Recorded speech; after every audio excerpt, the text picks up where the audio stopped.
सबसे पहली खबर लखनऊ से। 4 संदिग्ध आतंकियों की कोर्ट में हुई है पेशी।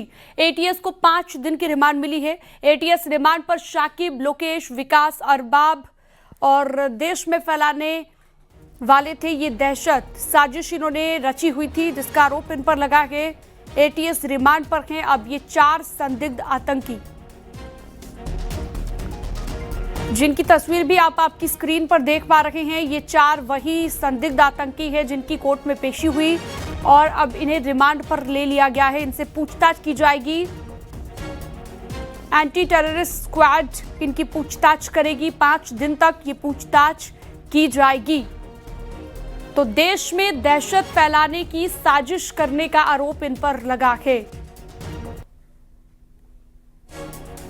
तो देख सकते हैं इन चारों की तस्वीर आप आपकी स्क्रीन पर आ गई है। सीसीटीवी में जो तस्वीर आई थी वो भी आपको हमने दिखाई थी, लेकिन ये तस्वीरें आप देखिए लाइव जो है इन्होंने कनेक्ट होकर किस तरह से दहशत फैलाने की कोशिश की। लखनऊ से पकड़े गए हैं ये 4 संदिग्ध आतंकी। गाजियाबाद, अलीगढ़ में कई जगह पर रेकी की।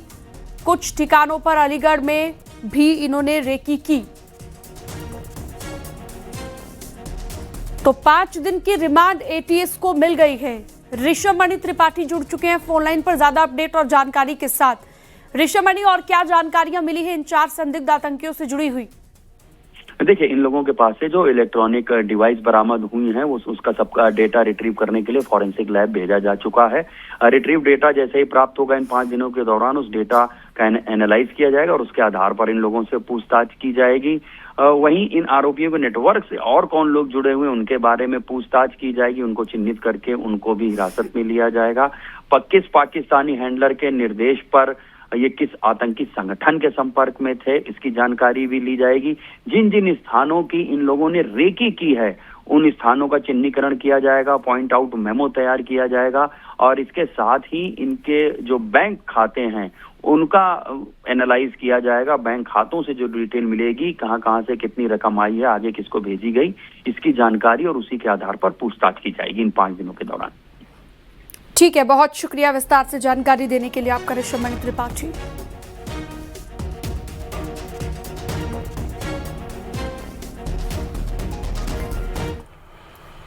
यूपी एटीएस को मिली है बड़ी कामयाबी। 4 संदिग्ध आतंकियों को गिरफ्तार किया गया है जिसमें साकिब और अबरार मेरठ के रहने वाले हैं। जांच में सामने आया कि चारों के तार पाकिस्तान की आईएसआई और कुख्यात आतंकी अबू बकर से जुड़े हुए थे और टेलीग्राम के जरिए संपर्क में थे। आरोप ये भी लगाए कि ये लोग प्रतिष्ठित संस्थानों और रेलवे को निशाना बनाकर बड़ी साजिश रचने वाले थे। लखनऊ के चारबाग रेलवे स्टेशन को लेकर भी प्लानिंग की बात सामने आई है। मेरठ के अगवानपुर से गिरफ्तारी के बाद अब इनके घरों से लेकर नेटवर्क तक की जांच तेज हो गई है।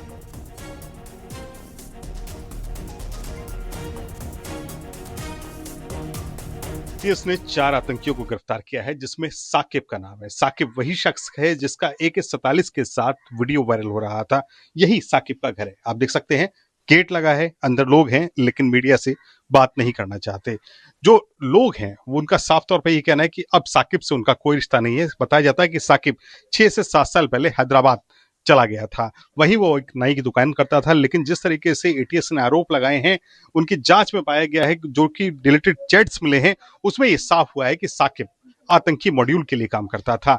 अबू बकर जो पाकिस्तानी आतंकी है उसके लिए काम कर रहा था और जिस तरीके से ये पाकिस्तानी आईएसआई से जुड़कर स्लीपर सेल्स के रूप में काम कर रहा था, इन लोगों ने पश्चिम उत्तर प्रदेश के कई धार्मिक स्थल, सार्वजनिक स्थल को दहलाने की कोशिश के लिए प्लानिंग करनी शुरू कर दी थी। बम बनाने की प्लानिंग शुरू कर दी थी। इसके अलावा लखनऊ के हजरतगंज स्टेशन को दहलाने की कोशिश की प्लानिंग कर रहे थे। जो डिलीटेड चैट्स मिले हैं उसमें कई ऐसे अहम खुलासे हुए हैं जो देश विरोधी गतिविधियों को इंगित करते हैं।